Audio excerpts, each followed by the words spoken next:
¿Qué tal? Muy buenas tardes. Bueno, Buenas. muy Hola buenas tardes a Carlos, buenas todos. tardes. ¿Qué tal, Hugo? ¿Qué tal, Luis? Gusto de saludarlos a todos. Y pues bueno, el día de hoy, y gracias a todos los asistentes y a los que se han inscrito en este webinar slash podcast que tuvimos que desarrollar. Y la idea es limpiar un poquito el ruido que se está haciendo en relación a los ataques y aclarar un poquito cuáles serían esos vectores que podrían ser los vectores a los cuales se están enfocando ciertos ataques y pues situaciones que están pasando hoy por hoy en el entorno de la vida digital de Guatemala, ¿verdad? Y pues muchas gracias Hugo, muchas gracias Luis y Mejía de Radware y por acompañarnos y ahí se nos van a integrar también parte del equipo en unos minutos. Y a mí me gustaría poner un poquito en contexto, y justo hace unos minutos nos hacían una pregunta en un medio de comunicación, nos preguntaban qué es lo que está sucediendo, ¿verdad? Como empecemos por eso, ¿verdad? Entonces, ¿qué realmente está pasando, ¿verdad? Y en esa línea, y quisiera, y poner un poquito de interacción en esto, en el sentido de que hoy Guatemala está en un punto donde tenemos a un grupo de cibercriminales que ha estado siendo público y ciertas intrusiones que han estado teniendo a instituciones, tanto de gobierno como educativas, y en las últimas 3 semanas más o menos. Por otro lado, tenemos a un gobierno que está dando, desmintiendo esta situación, y entonces en medio queda una incertidumbre y esa incertidumbre que es realmente qué es lo que está sucediendo. Y en esa incertidumbre que queda en el medio, y pues tenemos que entender que los cibercriminales, y al momento de hacer este tipo de ataques, y el hecho de publicarlos es como un trofeo para ellos y para decir, bueno, yo he logrado algo. Y lo hacen cuando ya tienen esa información, digamos, de alguna manera consolidada, ¿verdad? Entonces, y a esto, pues entonces vemos organizaciones como el DGCAM, como el Ministerio de Salud, que sí han reconocido ciertos ataques, el Ministerio de Trabajo, la aplicación del Ministerio de Trabajo, que también ha reconocido ataques, luego la Universidad de San Carlos, la Universidad Rafael Landívar, la SAT, el RENAP, el Mineduc, la CIT y la PGN esta mañana, donde la PGN, perdón, donde la CIT sí detalla que sí hubo un tipo de intrusión a credenciales. A todo esto, entonces, tenemos un contexto bastante complejo donde el enfoque que quisiera darle a este webinar, y gracias Santi y Guille por unirse, es em,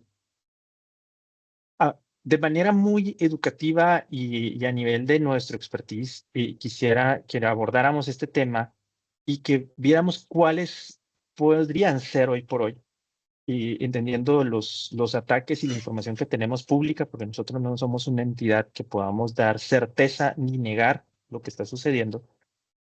Pero dados estos ataques y dadas estas situaciones y toda la comunicación que se está dando, poder llevar una interrelación de los ataques, entender un poco los indicadores de compromiso de estos ataques, las técnicas que se han utilizado y partir desde una perspectiva educativa, si queremos verlo así, para llevar este contexto. Entonces, para eso, pues, y gracias a todos los asistentes, Guillermo de León, arquitecto de soluciones de SPC, ¿qué tal, Guille? ¿Cómo estás? Todo bien, acá corriendo un poquito en este día jueves caluroso aquí en Ciudad de Guatemala, ¿verdad? Correcto. Sorprendido cada vez más de nuevas informaciones, ¿verdad? En donde vemos a una sociedad confundida para entender si el proceso del que estamos viviendo es cierto o no es cierto, ¿verdad? Y existe una serie de información que justamente pues vamos leyendo conforme van avanzando los días. Por un lado dicen que hay demasiada información que está siendo comprometida, por el otro lado dicen que no, ¿verdad? Entonces, justamente lo que nosotros venimos a abordar el día de hoy, como bien decía Carlitos, desde una perspectiva de aprendizaje y entendimiento es qué tenemos que hacer, ¿verdad? ¿Qué pasos debemos de seguir ante esta eventualidad para estar prevenidos en este proceso que estamos viviendo como país? Porque pues no no es una casualidad, y sí quiero, eso lo estábamos conversando con Santiago hace un momento, que hay un patrón, ¿verdad?, de entidades gubernamentales y hasta cierto punto educativas, porque hay dos universidades importantes que han salido a relucir sus nombres más que otra cosa. Entonces, tenemos que entender cómo podemos abordar ese proceso como tecnólogos, como encargados de la defensa de ciberseguridad en nuestras organizaciones, pero también como país, ¿verdad? Porque estamos involucrados en una sociedad muy importante que es la guatemalteca. Santi. Por Santiago Peñate, nuestro arquitecto de soluciones de cyber. Nos acompaña también Hugo Alfaro, y nuestro arquitecto en la parte de nube, y Luis Muñoz de Radweb, que nos acompaña por acá. Y adelante, Santi. No, gracias ahí, Carlitos. Gracias a todos mis compañeros y Luis, bienvenido. Gracias por compartir con nosotros. Ahí sos una fuente bastante grande de sabiduría ahí en cuanto a la parte de hardware. Ahí siempre nos das muy buenas señales y nos iluminas ahí en el camino en cuanto a protección, en cuanto a la parte web y demás. Muy buenas tus charlas, la verdad. Ahí pues a todo el foro, un gran profesional, Luis. Y pues sí, tal cual como dice Guille, pues al final de cuentas ha sido una ola de constantes donde pues siguen apareciendo más noticias. Obviamente siempre llamamos a la calma, a darle un doble clic a la información, porque como ustedes bien sabrán, a veces hay mucha desinformación. Sin embargo, pues tal cual como decía Carlos, pues en este podcast, pues, y gracias a todos los asistentes, porque la verdad que sí tenemos bastante foro y es muy alegre poder ver a tantas personas, pero realmente el llamado es para saber qué podemos hacer, por dónde podemos empezar, dónde darle un doble clic a las cosas y pues obviamente empezar a protegernos en todos estos nuevos vectores que pues al final de cuentas van saliendo, algunos ya son antiguos, otros ya conocidos y pues obviamente entender ahí lógicas del negocio, ¿verdad? Pero ahí gracias a todos por la asistencia. Huguito, ¿cómo estás? Gracias. Gracias. Bien, bien, por acá estamos. Como decía yo por la mañana, realmente no tenemos una claridad exacta de está pasando, no está pasando. Nos están engañando, como dicen, nos están espantando con el sombrero del muerto. ¿Qué es realmente lo que alcanzaron a hacer estos, supongamos, cibercriminales? Porque pues, no sabemos exactamente de dónde viene. Pero bueno, aquí para eso tenemos al experto. Ahora yo creo que le damos la palabra a Luis. Luis, seguramente tenés una perspectiva, digamos, desde tu experiencia de qué pueda estar pasando y cómo podemos dar esa tranquilidad al pueblo. Yo siento que a veces estas noticias, pues por el contexto en el que ocurren, eh, hacen parecer que todo está demasiado caótico y tal vez no es tan así. Entonces, yo creo que ahí sí nos vamos a abocar a tu experiencia para que nos contes más o menos cómo está el asunto. Bueno, gracias, Hugo. Gracias a todos. La verdad es que un placer estar con ustedes ahora en esta tarde. Miren, la verdad es que cuando nos enfrentamos a este tipo de acontecimientos, lo que han dicho ustedes es totalmente válido. Tenemos que ser muy precavidos en cómo se comunica, porque todo pareciese que está perdido, que esto es el Titanic, que ya pegamos en el iceberg y esta vaina se va a hundir y olvídense, ¿verdad? Leonardo DiCaprio se va a ahogar porque Rose no lo quiere seguir a la tabla. Estamos todos perdidos. Ya. Probablemente no sea eso así. Y ojo, como decía Carlos, y eso es lo más importante, no estamos nosotros aquí como para decir si algo es cierto o no. Sin embargo, hay algunas instituciones que, como bien dice Carlos, ya dijeron, mira, la verdad es que sí, hay información que salió y lo que sea. Ahora bien, dentro de todo este ruido hay mucha tela que cortar. Esto puede ser como apareciese que son grupos cibercriminales, organizaciones cibercriminales que se han tomado, digamos, y que se han adjudicado este tipo de ataques. Sin embargo, ver las fuentes no es tan fácil, porque todo el mundo dice, ah, sí, mira, están vendiendo en la dark web y deep web los datos, qué sé yo, de verdad. Qué bien, pero eso es de tomarse el tiempo de meterse y ojo, ¿cómo sabes si esos datos son reales si no los pagas? Primero tienes que pagar para bajar esa vaina, para entender si esos datos tienen algún sentido y aún bajando eso, puede ser que no sean ciertos. Entonces, ¿qué sucede? ¿Hasta dónde la intrusión puede llegar? Es complicado porque muchos de esos datos puede ser que de hecho ya son públicos. ¿Verdad? Entonces, qué sé yo, voy a usar este ejemplo porque no se ha escuchado nada por ahí de eso y por eso uso este ejemplo. Digamos que fuese el INE en Guatemala. Entonces yo ahí te digo, bueno, pero ¿qué le van a robar al INE en Guatemala? Todas las estadísticas y todo lo que tiene ahí es público, y estoy poniendo este ejemplo solo para llegar a un punto. Entonces es de toda esa información que fue filtrada, realmente cuánto de eso es realmente privado y cuánto de eso es información que si yo echo un googlazo la encuentro. A eso me refiero. O sea, de verdad, hasta dónde ha llegado esa filtración es el punto importante que ya cada una de las organizaciones tiene que tomarse el tiempo, hacer un análisis, realizar con mucho cuidado, pero hay otro que de repente, si alguien le dice a mí, y otra vez, en nuestros países hay una ley de divulgación y transparencia, y entonces, por ejemplo, en teoría se deben de publicar las planillas de cuánto ganan los empleados públicos. Entonces, si alguien le dice, ah, mira, que expusieron cuánto gana el ministro de no sé dónde, bueno, eso no lo expusieron. La información es pública. Pública. Entonces, ahí es donde hay que tener cierta tranquilidad, ¿verdad? Con la población y no decir que no está pasando nada, algo está pasando. Dicen por ahí que cuando el río suena, piedras trae, y es totalmente cierto. Algo está sucediendo, están habiendo ataques, están habiendo intrusiones, pero lo importante es, uno, y medular, contener, es decir, de verdad poner las barbas en remojo y evitar que esto se vuelva, y ahora sí, en una catástrofe, ¿verdad? Y dos, también ser un poco cautos en cuanto a realmente de esa información que se está exponiendo, realmente cuánto de lo que nos están diciendo es verdad o no. Así que, digamos, para empezar, eso es lo que yo diría. Es muy importante tomar en cuenta qué tipo de información es la que se está exponiendo, ¿verdad? Para no ir a satanizar ni a matar a nadie, ¿verdad? Porque puede ser que alguna parte de esa información, simplemente si yo busco en Google, la encuentro sin necesidad de hacer ningún chequeo. Entonces, probablemente hay parte de esa información que, entre comillas, ya era pública. Sin ánimos Y, tampoco de minimizar lo que sucede, porque sí está pasando. y ese punto importante que acabas de mencionar es último, sin minimizar. Y vamos a ver, y partamos de ahí. Nosotros ya como tecnólogos nos movemos en lo que sabemos son indicadores de compromiso, técnicas, tácticas y procedimientos, todo este tema. Y hacia ahí quisiera enfocar un poco. O sea, ya creo que todos estamos informados de qué está sucediendo, los medios nos están haciendo ese favor.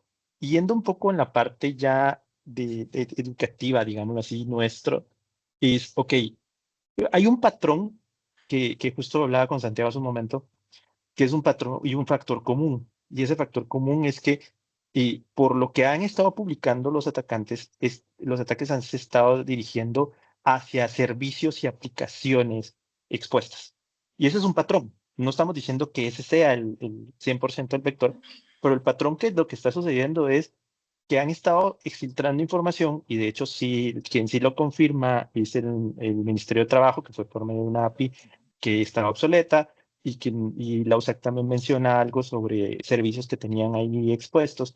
Pues hay un patrón que basado en técnicas, tácticas y procedimientos, estos cibercriminales que ya también sabemos que son conocidos, no son nuevos, Gordon Freeman, y ya se le ha atribuido ataques en otras latitudes y en otros países de Latinoamérica. Entonces, ese patrón es el que, sobre el cual yo quisiera empezar a construir la conversación. Es decir, tenemos servicios expuestos, tenemos aplicaciones expuestas, tenemos sitios web que hoy por hoy nacen de un decreto de hace unos años, que es el decreto 105/2021, que es la digitalización de procesos administrativos del Estado, es decir, volver todo lo que hoy íbamos a hacer colas en algo digital y que muy claramente y probablemente no se están tomando los controles o las medidas necesarias.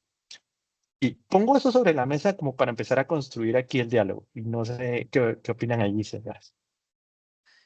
Yo hoy en la mañana igual conversaba con alguien, le decía, me parece muy extraño que la conversación va en, tengo información y la voy a publicar, eh, tengo los datos aquí, pero si no me pones atención no lo hago. Entonces, eso es lo que a mí me hace dudar de la veracidad de si hay información que se fugó, si hay mucha información fuera.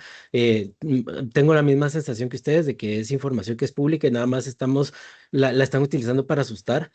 Otra de las cosas importantes, y pues espero no dar ideas, pero si estás atacando una institución de gobierno, pues me imagino que la recompensa que estarías pidiendo es mucho más alta que lo que se ha manejado que están pidiendo. O sea, no me suena. no tiene congruencia un acto de exfiltración de mucha información sensible, sino me suena como solamente estoy intentando hacer mucho ruido. Claro, es una lección, nos ponen alerta y tiene que hacer que todo el mundo ahora sí le ponga atención a esa inversión en ciberseguridad que de verdad es algo que está latente, que en cualquier momento puede pasar y que tal vez no se le ha puesto el cariño necesario para que estas cosas empiecen a estar cubiertas. Claro, no, total. Y digamos, ahí para todo el equipo, por lo que hemos analizado ahí con Carlos, con Guille, con Hugo y con Luis, ¿ustedes ven que va específicamente, digamos, las rutas sobre páginas web o sobre páginas web acompañadas con API? ¿Cómo lo van viendo? Yo tengo acá unos datos interesantes. Vean, módulo de reportería abierto por medio de APIs, ¿verdad? Mm, Esa es una. Obtención de los credenciales. ETLs. Ajá. Obtención de credenciales y escalación de privilegios por medio de APIs. Y otra, ajá, ¿verdad? Y la otra es que utilizan como distractor ataques de denegación de servicio para exponer más las APIs y ahí y generan la información. Mm, Y otro tema interesante que hablaba Hugo. Vean, hay una ley que todos conocemos, ¿verdad? No es desconocido que todas las instituciones de gobierno tienen que dar a conocer cierta parte de su información en sus portales, ¿verdad? Entonces, esa es otra cosa. Yo podría decir, hago una extracción y exfiltración de documentos y capaz que gran parte de esa información es la que está pública. Y solo y la puedo utilizar como un mecanismo de decir, tengo información, ¿verdad? Pero el común denominador que estamos viendo acá son las aplicaciones y servicios. Eso es lo que yo estoy observando dentro de toda la información y el pliegue detallado de lo que estamos viendo en estos últimos días. Ok, Y en esa línea, ¿verdad? A ver, y aquí una pregunta para Luis. Luis, tú que conoces ahí que ese tipo de ataques, ¿qué es lo que regularmente busca explotar un atacante cuando ve un servicio o una API expuesta? Y por qué es probable que ese tipo de ataques no lo estén visualizando y por eso también exista la probabilidad de que digan, pues es que yo no tengo ningún log, no tengo ningún registro, no lo veo. O sea, porque ahí es donde está el punto. Yo hago la analogía que eso es como cuando pasas frente a una casa y miras para un ladrón, miras la ventana medio abierta y lo que hago es empujarla y ver qué logro jalar de adentro de la ventana. Algo por ahí, pero pues, no sé. Adelante, Luis. Sí, mira, la verdad es que es una pregunta que pudiese tener una respuesta muy larga, que voy a tratar de sintetizar. Pero lo primero es, miren, en este mundo, lo primero es dejar claro y vamos a tomar ejemplos. Por ejemplo, por ahí creo que de los que ya dijeron que sí es cierto que hubo algún tipo de fuga, creo que fue Mintra. Y digamos, no vamos a hablar de toda la información, pero hablemos del tema de en teoría los CVs o las hojas de vida que esas en teoría deberían de ser privadas, no sé qué por información. Miren, cuando un atacante, y eso es lo primero para todos los que escuchan, cuando un atacante está buscando, y vamos a usar la palabra hackear, aunque es un término amplio, pero usamos la palabra que es la cosa. Cuando un atacante está buscando hackear a una organización, esto puede ser un atacante o puede ser una organización cibercriminal. Cuando digo atacante, el famoso, la vieja usanza, que nosotros nos imaginamos un hacker ahí con un hoodie puesto y la luz apagada y escuchando metal y echando código, que cada día son menos de esos. Y la mayor claro. parte son organizaciones cibercriminales. Esa es la verdad. Entonces, fíjense bien, una organización cibercriminal trabaja basada en plata. Ahora, ¿qué invierten ellos? Normalmente solo tiempo. Por lo tanto, señor, cuando una organización de estas quiere hacer un hackeo, entre menos tiempo invierten, obviamente obtienen más utilidades. Invierten menos sí, tiempo, más gastan menos efectivo. y son más efectivos. Esa es la palabra. Entonces, ¿por qué el vector y por qué pareciese que todo apunta a API? Porque los atacantes hoy en día saben que las APIs es un punto ciego enorme, enorme, enorme en la industria. Y ojo, que la adopción de las APIs hablábamos nosotros hace 2, 3 años, que la adopción de las APIs que iba acelerada. Olvídense de la adopción de las APIs. El que no usa APIs hoy en día prácticamente no existe. Así de Ujú. fácil. Este tema de trabajar con interfaces de programación web ya es prácticamente un estándar de industria Y está bien, Claro. nos permite ser ágiles, permite que el negocio avance muy rápido, crear nuevas funcionalidades. Ahora es una cosa muy rápida versus a lo que hacíamos antes. Entonces, eso está muy bien. Sin embargo, los atacantes saben que a nivel de seguridad nos hemos quedado con seguridad tradicional protegiendo un nuevo mundo. Eso es lo que yo digo. Es decir, las herramientas que usábamos hace 6, 7 años para proteger una página web, las seguimos usando para proteger APIs. Cuando, y aquí sí, si hablamos del lado más técnico, incluso OWASP tiene un OWASP Top 10 para API que no tiene nada que ver con el OWASP Top 10 de web, pero nada que ver. Son 10 ataques distintos, tácticas, técnicas, vectores, todo totalmente distinto. Y seguimos usando las herramientas que usábamos para proteger la página web. ¿Sí qué quiere decir? Sí, no tiene mucho sentido. Y los atacantes lo saben. Y como lo que quieren es usar menos tiempo en sus ataques, pues se van al lugar donde saben que en el 80, 85 y hasta 90% de las veces no van a encontrar seguridad. Entonces, Claro. eso por un lado. Por eso es que ese vector es muy latente hoy en día. Ahora bien, ¿por qué puede pasar desapercibido? Eso es otra cosa. Cuando hablamos de seguridad de API, señores, yo lo divido en dos grandes etapas y es la etapa antes del login y después del login. ¿Ok? Y los que son desarrolladores y los que están en esta llamada que entienden un poco de eso, de cómo funcionan las APIs, saben que existe la autenticación, el famoso JSON Web Token, que en teoría eso le da alguna seguridad al API. Bien, pero si nosotros nos vamos a ver industria y buscamos un poquito en Google, pregunten a ChatGPT, a Gemini, cómo comprometer un JSON W token, un JW token, y van a encontrar 10, 15, 20, 30 maneras de hacerlo. ¿Qué quiere decir eso? En la industria no estaríamos hablando de seguridad de APIs si el JSON Web Token fuese infalible. Esa es la verdad, porque tendríamos el problema resuelto. ¿Quién va a meter plata en desarrollar soluciones de protección de APIs si el JW Token o la autenticación resuelve el problema? Pues nadie, porque ¿para qué? Ahora, el problema es que en este caso, y para responderle puntualmente a Carlos ese tema de por qué pasan desapercibidos, el mayor problema es que estas conexiones fraudulentas, entre comillas, a las APIs, vienen autenticadas de usuarios que parecen legítimos y con tokens legítimos. Ya no hay Entonces, anonymous, sino son legítimos, reales, ¿no? exacto, y como dice Hugo, son legítimos. Entonces, ¿qué hace la seguridad tradicional? Pues yo comparo, el token es válido, sí, el usuario es válido, sí, y tiene permiso de entrar a ese objeto, sí, bueno, dale, Pase. y ya, O sea, adelante. pasó. Entonces, ese tema es complejo, porque entonces, si yo lo que tengo es una seguridad de ese tipo, ¿qué va a decir mi seguridad? Todo ok, no hay logs, no hay alertas, no hay alarmas, no hay rastreo, no hay forense, no hay nada. ¿Por qué? Porque todo está bien.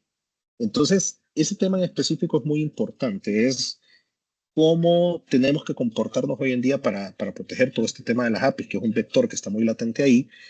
Obviamente tenemos que seguir fortaleciendo el tema de autenticación, pero señores, tenemos que estar listos para lo que viene después, que es todas esas conexiones que sí vienen autenticadas, pero que son maliciosas. Allí, ese es el mayor problema realmente de hoy en día de las APIs. ¿Cómo resolver eso? Ahí es donde está el meollo de la situación, ahí es donde deberíamos de estarnos enfocando y lastimosamente eso no es, digamos, algo que se puede hacer con cualquier tipo de solución. Ahí hay que tener ciertos controles de seguridad que si no los tenemos simplemente estamos ciegos. Esa es la verdad. Y no hay manera de hacerlo manual, no hay manera de hacerlo de otra forma. Tenemos que ser congruentes a nivel de cómo ejecutamos esas arquitecturas de seguridad. Sí, yo Claro. creo que lo que hemos estado construyendo pues un montón de puertas y ventanas dentro de nuestras aplicaciones o de nuestra empresa, pero todas están así sin seguro, sin candado, solo puestas encima. Y si no tenemos una garantía real para saber entender ese patrón de comportamiento de qué tanto está pasando por esta ventana, qué tanto por esta, es normal que estas personas entren por esta ventana o tendrían que estar entrando por esta otra. Creo yo que sí, esa falta de dominio de el comportamiento de las conexiones o de las solicitudes está pegándonos duro, ¿no? Claro. No, y tal vez un punto como para aterrizarlo más al lenguaje natural. Nosotros por lo general utilizamos una analogía y ahí me corregirá alguno de ustedes si va mal mi analogía. Pero al final de cuentas nosotros tenemos que pensar un poquito que nuestra plataforma digital, por ejemplo, no sé, una banca en línea, algo de pagos o donde sacamos información y demás, al final de cuentas va a ser como nuestro aeropuerto, por así decirlo, nuestra plataforma digital. De esa plataforma digital nosotros vamos a tener los pasajeros, famosos pasajeros que son nuestros usuarios o nuestros clientes que van a estar digamos, trabajando con esta nuestra plataforma digital.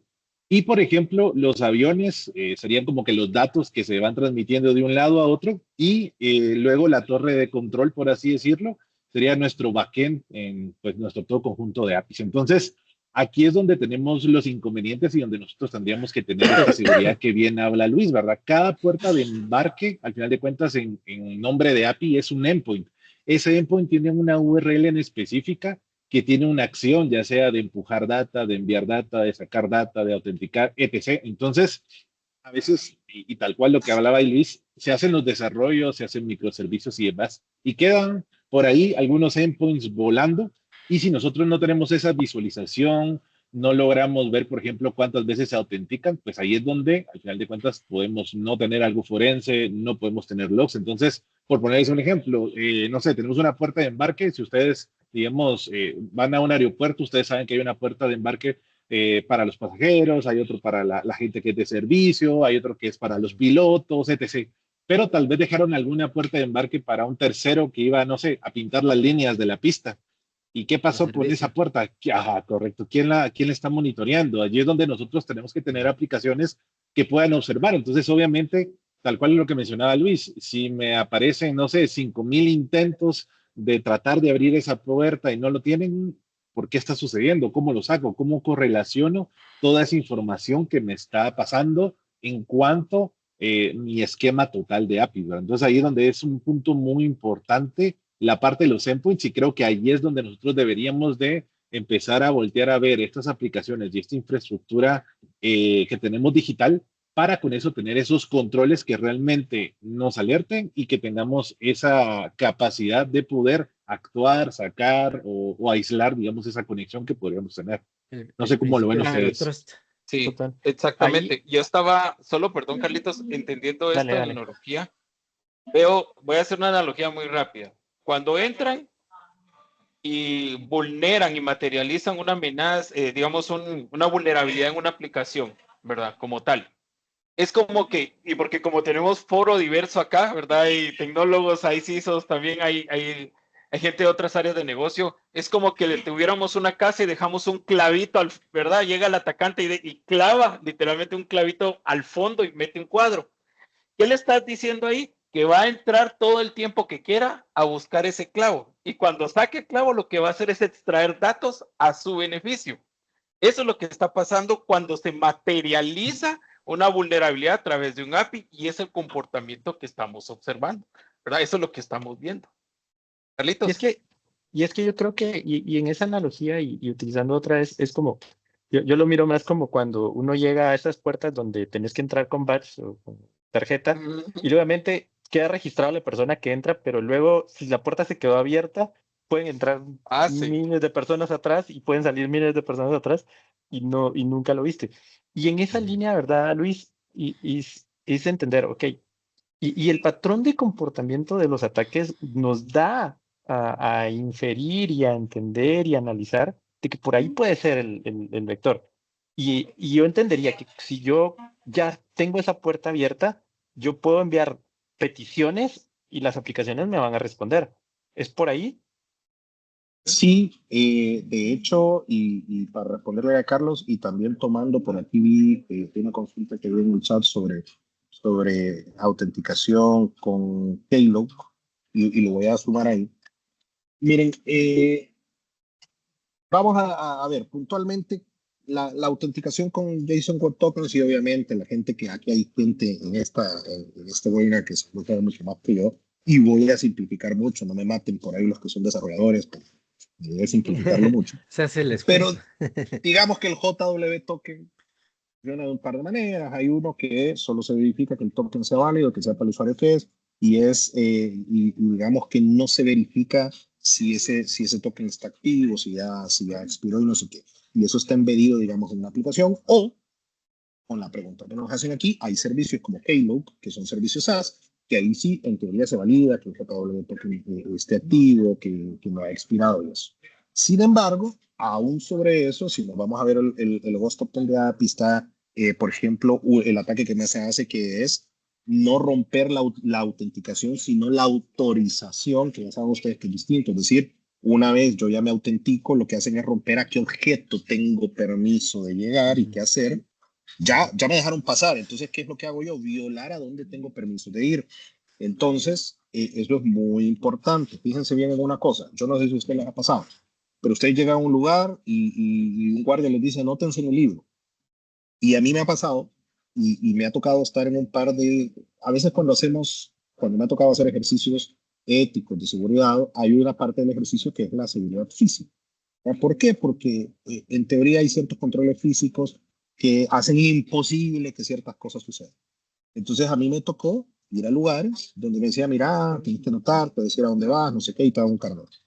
Y sí, yo me anotaba y ponía ahí Pato Lucas, entró a las 7 y va a ver a Box Bunny, y no sé qué. Y nadie revisaba esa vaina. Yo entraba y salía y después les decía, señores, vean la bitácora y díganme cuándo estuve. No, sí, sí iban a la bitácora y no hallaban. Y yo, mira, ese soy yo. ¿Y por qué te firmaste así? Porque nadie valida esa vaina.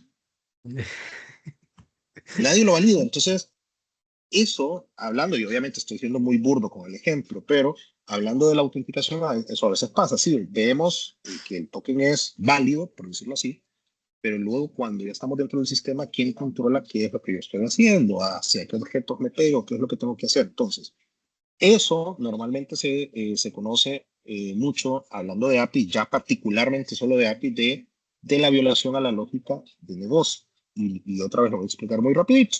Si ustedes tienen todo el mundo tiene una banca móvil en su teléfono hoy en día, no importa de qué banco sea. Entonces, si ustedes se meten, señores, y van a pagar la luz, entonces están interactuando con el API, con diferentes endpoints del API, de diferente manera, ¿verdad? Seguramente primero un endpoint que hace autorización, después uno que trae sus productos, otro que ve si tienen saldo, otro que va a ver el saldo de la luz y otro que lo paga. Pero si van a pagar el agua, es otro camino. Si van a hacer cualquier otra tarea, es otro camino, pagar la tarjeta. Entonces, eso se define como la lógica del negocio. ¿Cuál la mayor parte de los ataques hoy en día que van hacia API? No, ya una vez y otra vez, ¿no? Ya estamos hablando de estos ataques donde ya saltaron el tema de autenticación, vienen autenticados, la conexión es legítima. Lo que hacen es romper la lógica del negocio. Es decir, no están haciendo una inyección y vamos a ser muy francos. Si alguien está haciendo un SQL injection, señores, todas las herramientas de seguridad del mundo lo van a detectar o deberían de detectar. Eso ya hoy en día es muy fácil, ¿verdad? Entonces, no hacen una inyección, sino que rompen la lógica del negocio. Si yo sé que no tengo permiso sobre un objeto, ¿para qué me conecto al API que valida si tengo permiso? No, me conecto a la partecita del API que ya va a hacer la tarea que yo quiero hacer. Transferir, pagar, no pagar, bajar de inventario, extraer información, no importa lo que yo quiera hacer. Pero lo que estoy rompiendo realmente, señores, no es el esquema del API. Si el API hace un put, sigue haciendo un put. Si ese pedacito hace un get, sigue haciendo un get. Le estoy dando el parámetro que está hecho para recibir. Lo que estoy rompiendo es la lógica de negocio de las APIs, no el esquema. ¿Okay? Y ese es un tema complejo, muy complejo, porque realmente requiere mucho trabajo a nivel humano, si es que lo queremos hacer a mano, y si no, pues conlleva tener controles que nos permitan hacerlo de forma desaparecida. Entonces, por ahí, bueno, no sé si diga de mucho, pero ahí un poquito en relación con lo que No, Carlos estuvo comentaba por buenísimo. ahí. No, estuvo buenísimo. Y ahí abordando un poquito más a lo que mencionaban ahí del key clock, al final de cuentas está buenísimo, digamos, como para proteger, tal cual como decía Luis, la parte de la autenticación, porque ya nos vamos con SAML, con Open Authentication, etc. Y está excelente, pero tal cual lo que, digamos, expone Luis es quién va a estar auditando eso, quién va a lograr diagnosticar que tenemos un abuso de utilización de la API, que cambió, digamos, al final de cuentas, esa lógica de negocio que tal cual se habla, ¿verdad? Entonces, de esto, ahí, digamos, aprovechando algunas tecnologías, ¿verdad, Luis?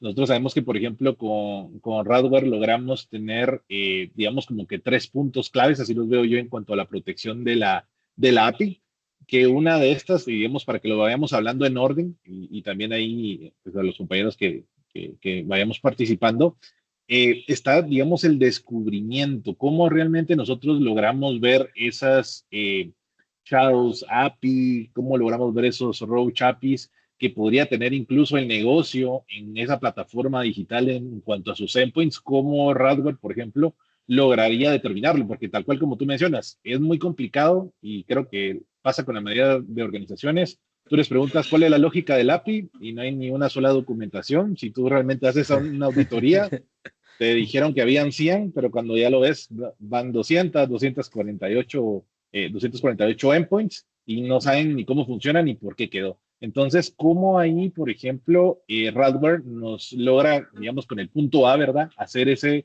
discovery, ese descubrimiento continuo?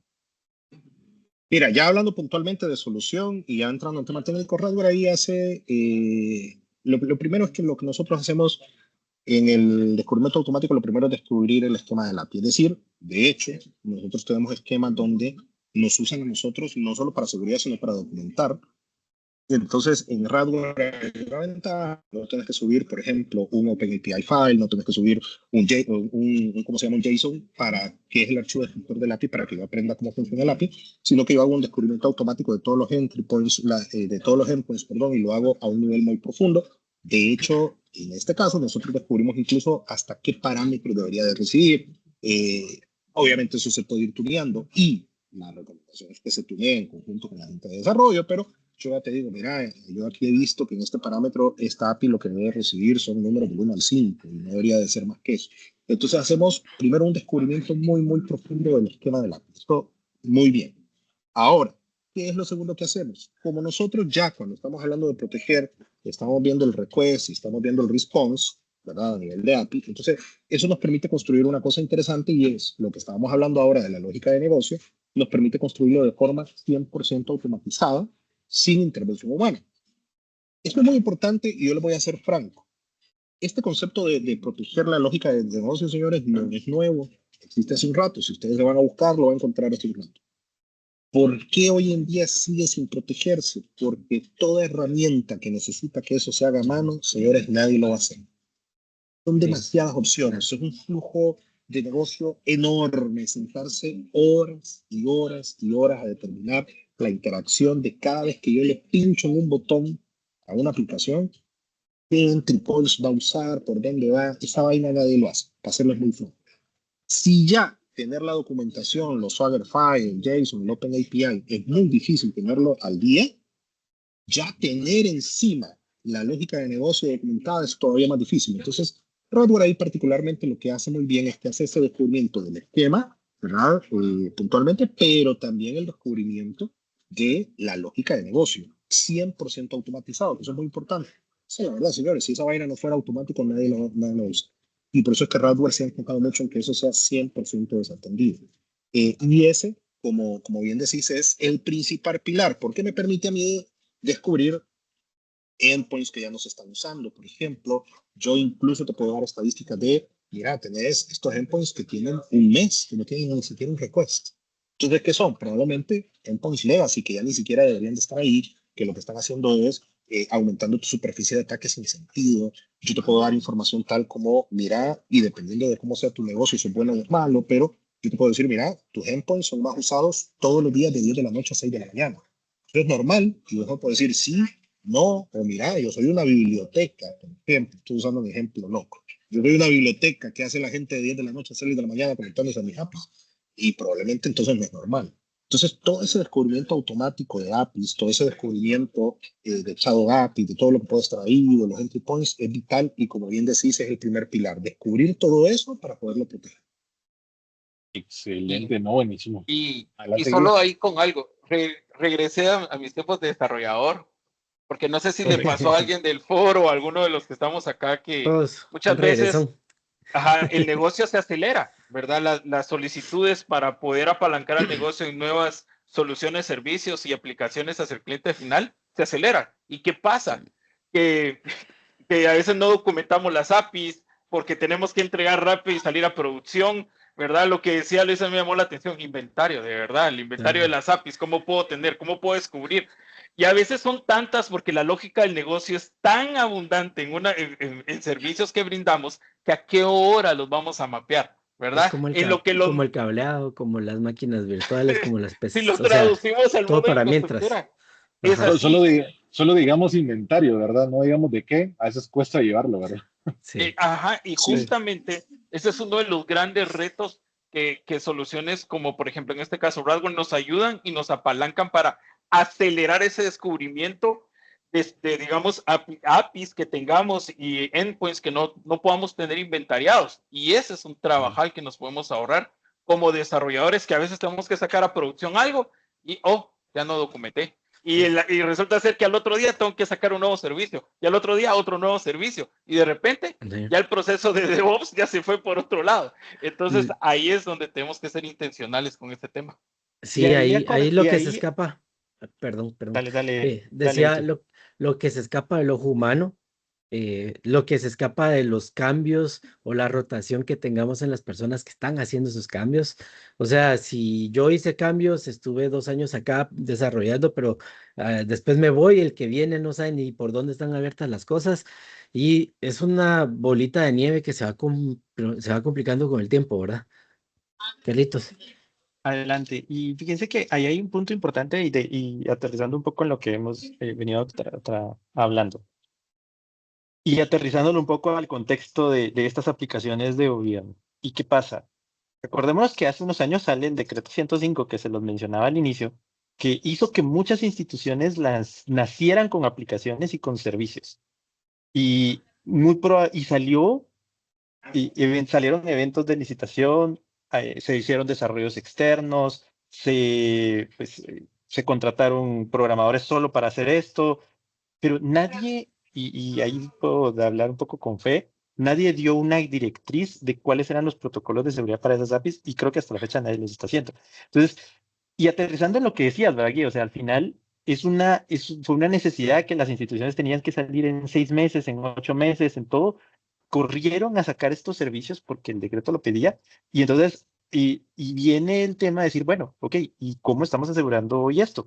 Y eso puede dar mucho la explicación de lo que venimos hablando de por qué no veo un evento de seguridad. Pues muy probablemente porque todo está funcionando bajo la lógica de la API y no hay nada raro que pueda yo detectar.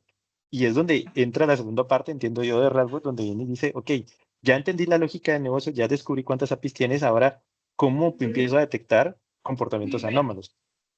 Correcto. Sí, Perdón, sí. Ujú. solo un Adelante. segundito. Estamos Dale. dándoles aquí pie a que nos puedan poner preguntas o comentarios en la sección de preguntas o comentarios o en el chat, ahí por si quieren que vayamos interactuando con algo muy específico. Dale, Luis, perdón.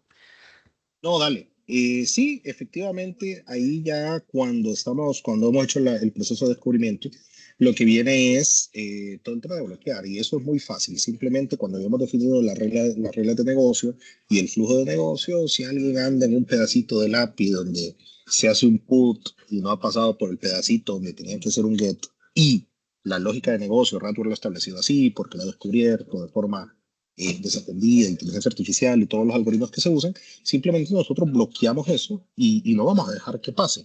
Y ojo, otra vez, eso no es algo que se pueda bloquear con una firma. Esa vaina no es un ataque que vayamos a descubrir en cosas de script, en una cosa de eso, sino que es algo que no hay manera de contrarrestarlo si no hemos hecho primero descubrimiento automático, si no hemos entendido la lógica de negocio. Y señores, esto es inteligencia artificial y otros algoritmos metidos por ahí, pero no hay otra manera de hacerlo. O sea, realmente son ataques muy complejos, muy difíciles de detener. Lo primero es siquiera ya hacer el descubrimiento y poderlos detectar. Detenerlos también hay que hacerlo, pero lo primero es poderlos, incluso siquiera detectarlos ya es muy complejo. Entonces, Radware en eso se maneja muy bien, porque una vez que hemos hecho y todo se basa en ese descubrimiento muy bien hecho, podemos bloquear ese tipo de cosas. Si nos vamos un pasito atrás y si dicen, bueno, la lógica de negocio ya es un tema muy avanzado y qué bien que lo hacen bien, pero a nivel de esquema, ¿qué podemos hacer? Bueno, esquema, nosotros podemos hacer un esquema enforcement, nosotros podemos determinar parámetros de cardinalidad, lo que les decía hace rato, que sí y que no puede recibir como parámetro ¿cómo se llama? Un endpoint de una API. Podemos hacer ese tipo de cosas. Lo puntual ahí es eso. Sin embargo, señores, hay una cosa que es bien interesante y es que una vez nosotros nos metemos a nivel de seguridad y vamos a estar bloqueando todos estos eventos, y ojo, haciendo protección de todo el tema de OWASP Top 10, además de la protección de lógica de negocio, que es una cosa muy aparte, muy compleja, pero también haciéndolo, también hay un tema interesante y es que nosotros podemos entregar, y a mí eso me parece muy valioso, y creo que cada vez que platicamos de esto con alguien que se dedica al tema de desarrollo, le parece muy valioso, es hacer ese análisis de postura de seguridad en tiempo real de las APIs. Eso es valiosísimo. Hace rato decía Memo y todos estábamos de acuerdo en que este tema de las APIs lo que ha hecho es que el negocio es muy ágil y vamos a romper aquí un montón de un paradigma y es que, vamos a ver, el desarrollo no es enemigo no es enemigo de la institución, no es enemigo del CISO, no es enemigo de la gente de seguridad. Simplemente el de desarrollo tiene un látigo atrás donde le dicen esto tiene que estar para el lunes. Y le dicen el viernes. Entonces el desarrollador dice, bueno, para el lunes va a estar. Que vaya a salir seguro, señores, no me pidan, o sea, no me pidan todo. Va a ser una o la otra. Y no es que le cae mal la empresa, le cae mal la institución, odia el lugar donde trabaja, para nada. Simplemente está haciendo su chamba, está haciendo su trabajo. Entonces, ¿qué pasa? Una vez todas estas APIs están corriendo, nosotros hacemos un análisis de postura de seguridad por gente para decir, mira, el ID de sesión se está exponiendo en el URL y eso no debería de ser, porque ese ID de sesión no debería estar ahí, porque cualquiera lo puede copiar y tratar de replicarlo, no sé. O nosotros también no podemos, por ejemplo, el JSON Web Token está exponiendo data sensitiva, o la cookie que estamos usando aquí en esta API no tiene seteado el flag secure, y entonces esta cookie se puede mandar por HTTP y no solo por HTTPS. Entonces, todo ese tipo de cosas, quizás ese ya un tema más técnico, es un análisis de postura de seguridad donde nosotros le avisamos y todos los equipos de desarrollo pueden revisarlo, incluso hacer seguimiento desde ahí y decir, ¿sabes qué? Es cierto, esto hay que cambiarlo porque es un tema de seguridad que es una vulnerabilidad que nos pueden pegar, o decir, mira, ¿sabes qué? Esto es un falso positivo porque como funciona la aplicación de esa vaina tiene que ser así, punto, no la podemos cambiar, o el que desarrolló esta aplicación ya ni está aquí, nos da miedo tocarlo, y esta aplicación es core del negocio, entonces incluso hay una viñeta que dice ahí riesgo aceptado. ¿Por qué? Porque al final el negocio es el que manda. Y si el riesgo para el negocio, si lo toco es grave y voy a dejar de entrar plata, entonces de repente, bueno, pues aceptemos el riesgo. Pero la cuestión es que este análisis de postura de seguridad es importante también, porque una cosa es bloquear todos los ataques que están, que van a llegar y lo vamos a hacer, pero además es decirte, mira, además mejora tu postura de seguridad. O sea, bajemos o reduzcamos esa superficie de ataque, porque hay temas que por configuración el API está exponiendo que no debería de exponer o cosas por el estilo. Claro, ahí, digamos, Pero, resumiéndole al foro, realmente sería utilizar, ahí me corrige si estoy mal, Luis, el OWASP específicamente para API, donde vamos a evaluar cada uno de esos diferentes puntos, como la exposición excesiva de data, falta de rate limits, etc., que a veces pues, no se ajustan. Entonces, per se, tal cual lo que dice Luis, pues con la herramienta, aparte de la lógica del negocio, también hace la evaluación de ese endpoint para ver hasta dónde está pegando en cuanto la postura de seguridad en cuanto a la parte de OWASP, ¿verdad? Y después de esto, creo que hay un tercer punto, ¿verdad, Luis? Que sería la parte ya del runtime que tanto le llaman con los microservicios y demás y las cargas de trabajo, que ya sería literalmente marcar esos workflows y basado en todo ese riesgo real que tenemos, no solo teórico, por decirlo así, que, bueno, está mal configurada la API, sino que ya con el flujo del tráfico, cómo está evaluado, ahí es donde, digamos, la herramienta ya nos empezaría a dar una seguridad, digamos, adaptativa, dependiendo del flujo que tenemos con nuestras APIs, ¿correcto? Sí, y lo que vos has dicho es importante. Eso de que sea adaptativo es importante porque más con los desarrollos en casa no hay dos aplicaciones que sean iguales. Así que lo que es normal para alguien es anormal para otro.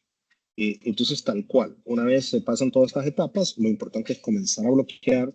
Mira, es bloquear, tener la visibilidad, ayudarte a mejorar la postura de seguridad mientras te mantengo seguro, ¿verdad? No solo es avisarte de que algo te puede pasar, sino bloquearlo si pasa, pero al mismo tiempo decirte que hay cosas que cambiar y hay cosas que mejorar, bloquear todo eso y finalmente, incluso, y ahí ya depende de hasta dónde queramos llegar, incluso desde la herramienta se pueden hacer pen testing o red team hacia las apps, ¿verdad? Entonces, ahí digamos que la idea es cubrir el ecosistema completo.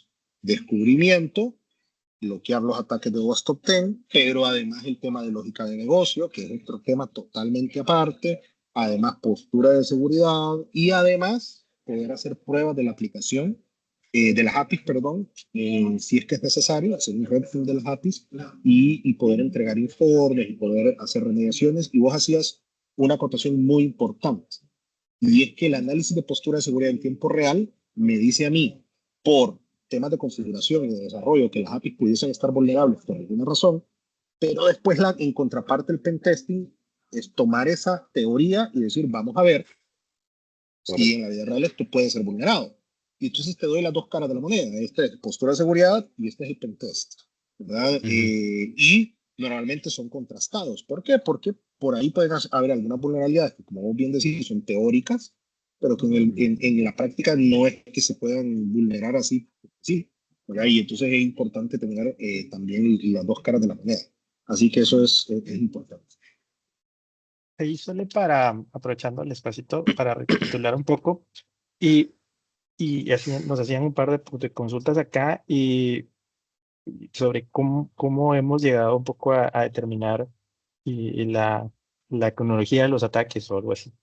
La idea acá, y vamos a recapitular lo mismo que dijimos al inicio, es que con base en la información que tenemos pública y con base en la información que se han dado a conocer, tanto de los atacantes y de las técnicas, tácticas y procedimientos que esos atacantes utilizan, y hemos considerado, es parte, digamos, de este proceso educativo que tenemos en este webinar, que uno de los vectores de ataque es lo que son los servicios y las aplicaciones expuestas.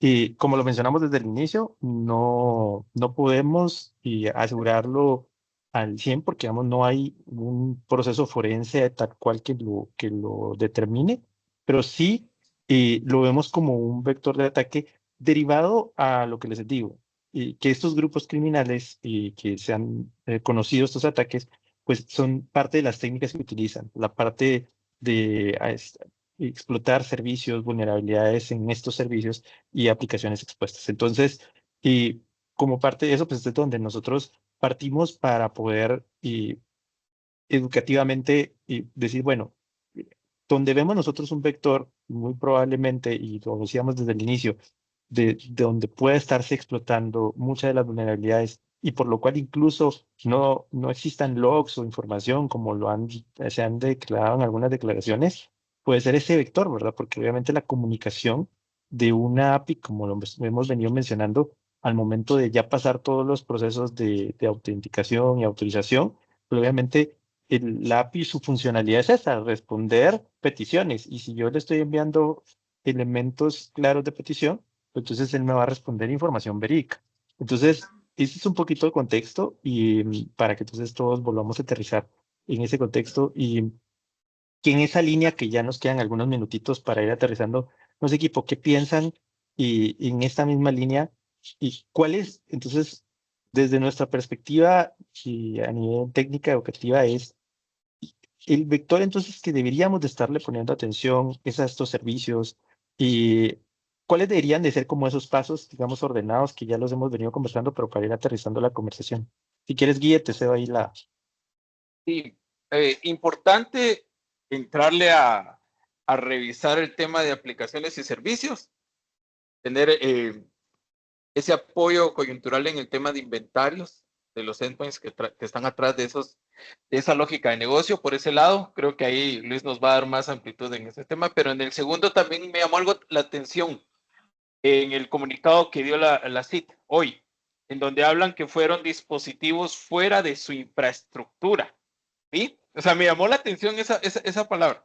Esa es la información oficial que tenemos de una entidad gubernamental, ¿verdad? Que es dispositivos fuera de su infraestructura. ¿Qué quiere decir esto? Que tenemos que, yo sé que esto no es algo desconocido en el mundo de ciberseguridad, es algo que constantemente andamos mencionando, que es la protección de los dispositivos. Entonces, yo voy en dos líneas. En primero, la línea de las APIs y la línea de la protección de los endpoints, ¿verdad? Y podríamos ahondar en ese esquema. Pero si ustedes me permiten resumir lo que estamos viviendo esta coyuntura, me marcan esos dos temas, las APIs y la protección de los dispositivos finales, ¿verdad? No sé si alguien más estará por ahí. ¿Quién sigue? ¿Quién sigue? Huguito, adelante. Estás en mute, Huguito. Perdón, tenía apagado mi micrófono. Sí, coincido Listo. perfectamente con Memo. Yo creo que nos preocupamos mucho por gestionar los accesos e identidades de las personas reales o de los accesos de personas reales, pero todos esos accesos que tienen los servicios, los microservicios, los famosos bots actuales, las páginas web, yo ahí creo que sí hay algo que poner atención desde ya. Hay formas de poner políticas de control de acceso.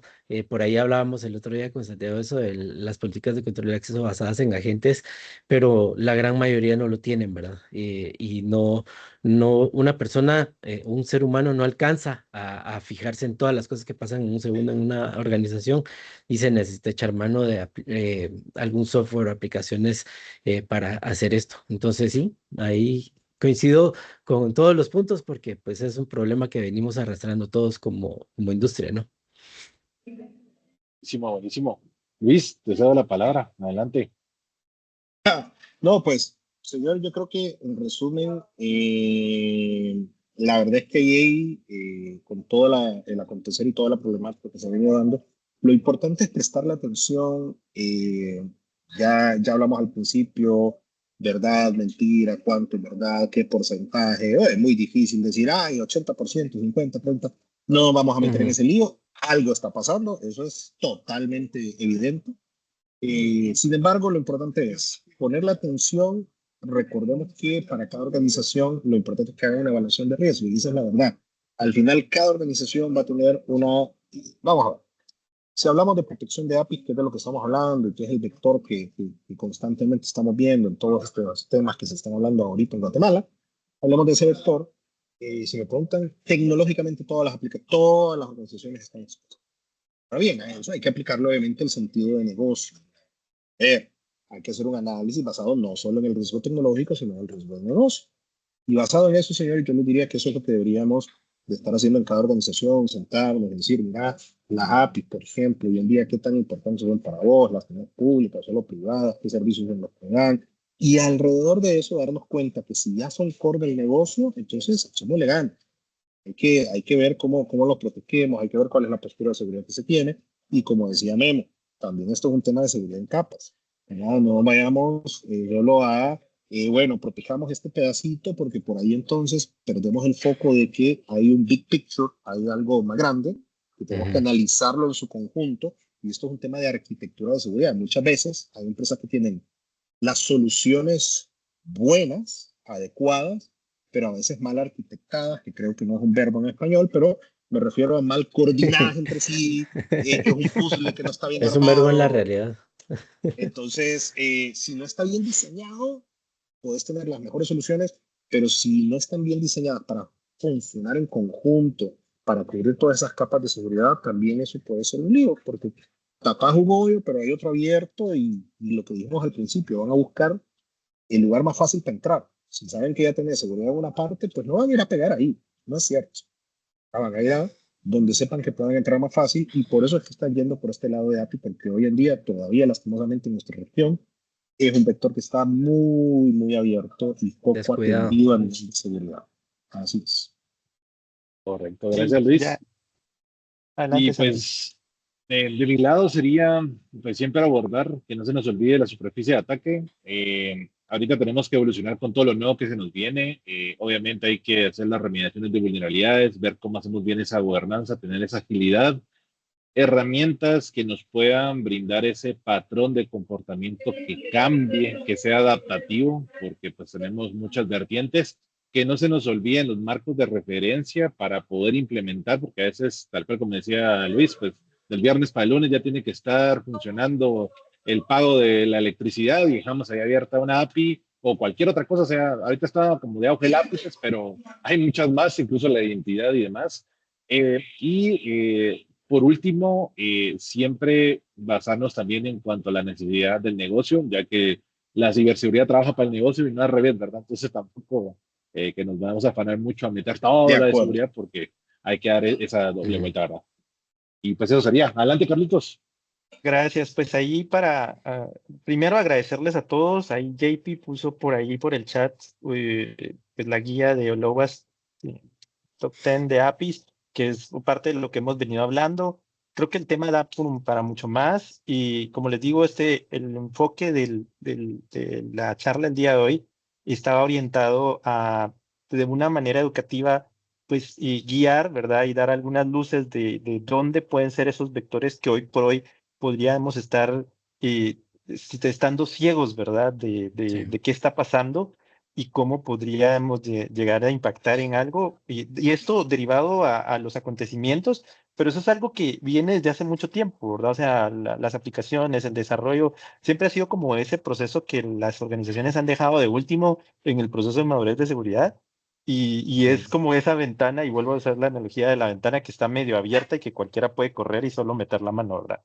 Entonces, y el objetivo era ese. Les agradecemos a todas las personas que nos acompañaron, que asistieron, gracias al equipo, Guille, Santi, Hugo, Luis, gracias por sus aportaciones y probablemente no va a ser la única de estas charlas que vamos a desarrollar derivado del contexto, pero cualquier duda, comentario, pues estamos a las órdenes, ahí el chat y nuestros correos, nuestra información y quedamos a las órdenes y muchísimas gracias a todos los asistentes por esta hora que nos dieron de espacio para escucharnos y estas sugerencias y comentarios que básicamente es lo que estamos haciendo, aportaciones para que todos tengamos un poquito de madurez. Así que muchísimas gracias y feliz tarde a todos.